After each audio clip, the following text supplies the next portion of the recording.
ये घोर कलयुग का समय है और इस समय में मन इंद्रियां बड़े फैलाव पे हैं। इंसान काम वासना, क्रोध, लोभ, मोह, अहंकार, मन और माया, इन सातों का गुलाम बना बैठा है। ये सातों इंसान को बुरी तरह घेर के रखते हैं, बुरी तरह बर्बाद करते हैं। सबसे पहले काम वासना इंसान के अंदर जब ये भावना आ जाती है, सामने माँ, बहन, बेटी, बेटा, बाप, कोई भी हो, किसी की परवाह नहीं रहती।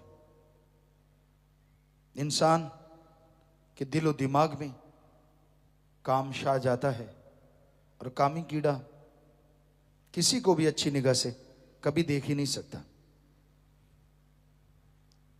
वो सामने वाले को भी वैसे तराजू में तोलता है जैसा वो खुद होता है। वो कभी स्वीकार नहीं करता कि नेक लोग भी होते हैं, भले लोग भी होते हैं। वो जिस भी रिश्ते को देखेगा उसे ऊट पटांग उल्टा ही नजर आता है। और ऐसा इंसान किसी के यकीन के योग्य नहीं होता। बेयकीना कोई उस पर प्रतीत नहीं करता। समाज दुत्कारता रहता है। फिर है क्रोध, गुस्सा, क्रोध आना, दूध को उबाला आता है। अगर माता बहनों का या भाई जो दूध उबाल रहे हैं, ध्यान जरा इधर उधर हो जाए तो दूध छलक जाता है, दूध बाहर आ जाता है। पर दूध का बाहर आके जल जाना कोई बड़ी बात नहीं। आदमी को जब उबाला आता है तो वो जलता खुद भी है, क्योंकि दूध तो जल गया, वो तो नीचे गया, पीने वाला तो फिर भी बच जाता है। पर आदमी दूध की तरह जब उबलता है, खुद का भी बेहद नुकसान होता है। जिस पे भी वो उबला हुआ दूध पड़ता है उसको भी जला के राख करता है। अपनी माँ, बहन, बेटी, पति, पत्नी, कोई भी सामने आ गया, पता नहीं गुस्से में क्या बोल देना है, पता नहीं गुस्से में क्या बक देना है। फिर उसके लिए पछताता है। खुद जो गुस्से में आया, हाई ब्लड प्रेशर हुआ, शरीर का नाश हुआ, शरीर में कमजोरी आई, शरीर में बीमारियों का घर बनने की तैयारी हो गई। तो इसलिए क्रोध भी कम घाती नहीं है। फिर वह लोभ, लोभ है सर्व पाप का बाप। लोभ लालच के लिए लोग क्या नहीं करते। लोभ लालच के लिए लोग हर हद से गिर जाते हैं। आपने सुना होगा, बेटे ने बाप को, बाप ने बेटे को, भाई ने भाई को, बेटी ने बाप को, तो ये मारा, ये सब लोभ लालच की वजह से होता है। वरना क्या आपने किसी माँ बाप को सुना है कि वो मारने के लिए बच्चे को पैदा करते हो? कभी नहीं। क्या ये सुना है कि बच्चों की परवरिश इसलिए की जाती है कि बड़े होकर माँ बाप को मार दें? नहीं। फिर ऐसा क्या हो जाता है कि वो खून, वो रिश्ता, वो नाता सब एकदम से बदल जाता है, जहर बन जाता है। तो वो होता है लोभ लालच। फिर है मोह ममता। हमने कलयुग में देख लिया है, अजमा लिया है बड़े बड़े बहादुरों को, बड़े बड़े योद्धा, जो लगता था कि नहीं, लेकिन मोह ममता के सामने सब घुटने टेक देते हैं। अपना सही लगता है, बाकी सब गलत लगते हैं। स्कूल में, कॉलेज में प्रिंसिपल, वार्डन कोई किसी को कहे कि भाई आपका बच्चे में ये कमियां हैं, तो ठेस पहुंचती है। कहता नहीं, ऐसा हो नहीं सकता। बच्चे से पूछता है, अब जिसने गलती की है वो थोड़ी ना मानेगा। नहीं पापा, मैं सही हूँ, ये सारे गलत हैं, मेरे में कोई कमी नहीं है। हम ये नहीं कहते बच्चे की सुनो ना, बच्चे भी सही कहते हैं, बच्चे की भी सुनो, लेकिन उसकी तहकीकात भी तो करो।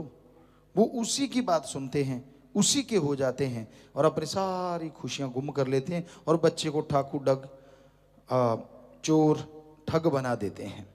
क्योंकि वो वहां से झूठ मार के निकला, निकलते निकलते वो बुरे कर्म करता रहता है और माँ बाप को बुद्धू बनाता रहता है।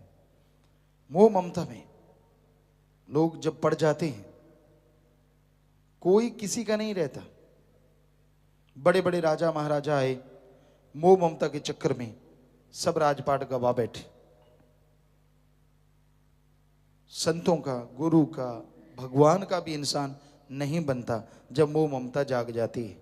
उसे लगता नहीं मेरी औलाद 100% सही है, मेरा ही सब कुछ सही है, बाकी सारा गलत है, मैं ही सही हूं, मेरा बच्चा सही है, मेरी औलाद सही है, बाकी सारी दुनिया गलत है।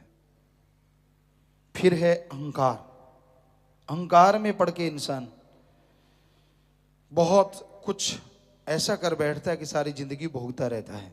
किसी को ऊंचे धर्म का, किसी को ऊंची जात का, किसी को रुपए पैसे का, तो किसी को मन का सूक्ष्म अहंकार, मेरे को बड़ी अकल है, मेरी बड़ी समझ है, मैं ये कर दूं, वो कर दूं, फला कर दूं।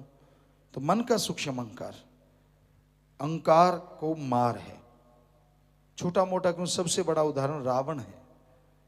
इतना बड़ा साइंटिस्ट, सफल कलौन ज्ञाता, सारे वेद शास्त्रों का पंडित और सफल, अति सफल राजनीतिज्ञ, बहुत कुछ था वो, लेकिन उसको अहंकार हुआ और अहंकार को मार पड़ी और उसका समूल नाश हो गया।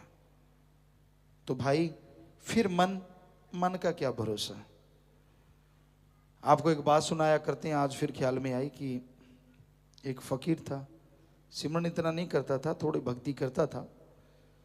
तो उसकी भावज भाई की पत्नी उसके पास गई, कहने लगी भाई कैसे है। उसने दाढ़ी रखी थी और हिंदू धर्म में दाढ़ी ऋषि मुनि लोग रखा करते थे, वो काटते नहीं थे, ज्यादातर भक्तजन ऐसा रखते थे। कहती ये दाढ़ी है या झाड़ी है, ताना मारा। ये मतलब भक्ति कर रहा है या सिर्फ ढोंगी है। तो वो कहने लगा बहन आज तो मैं नहीं कह सकता, पर तेरे इस सवाल का जवाब मैं एक दिन दूंगा जरूर। समय गुजरता गया, एक दिन ऐसा समय आया, उसने फकीर ने संदेश भेजा हर हाल जैसे भी हो परिवार वालों को कि उस बहन को लेके आप मेरे पास पहुंचो इतने बजे तक, हर हाल। तो वो परिवार वाले आ गए, कहना मानते थे। चिता सजा रखी, चिता पे बैठा। सारे परिवार वाले हैरान, ये क्या है।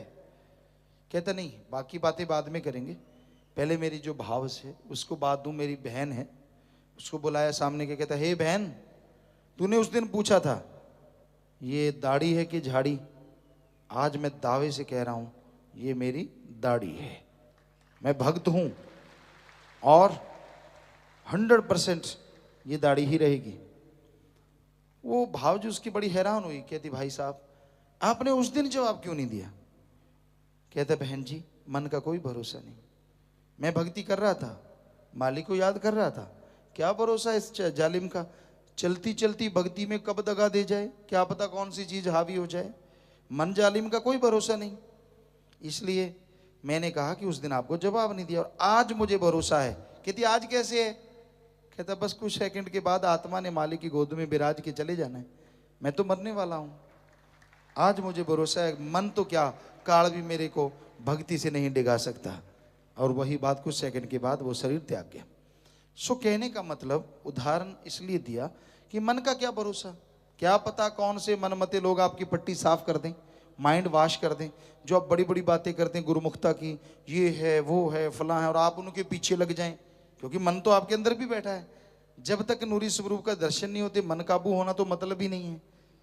हाँ दब सकता है मन, सुमरन से, भक्ति से, सेवा से दबा रहता है, लेकिन जब आपका संग गलत हो जाए, गलत लोगों के पास बैठना शुरू कर दो, तो वो दबना भी बंद हो जाता है।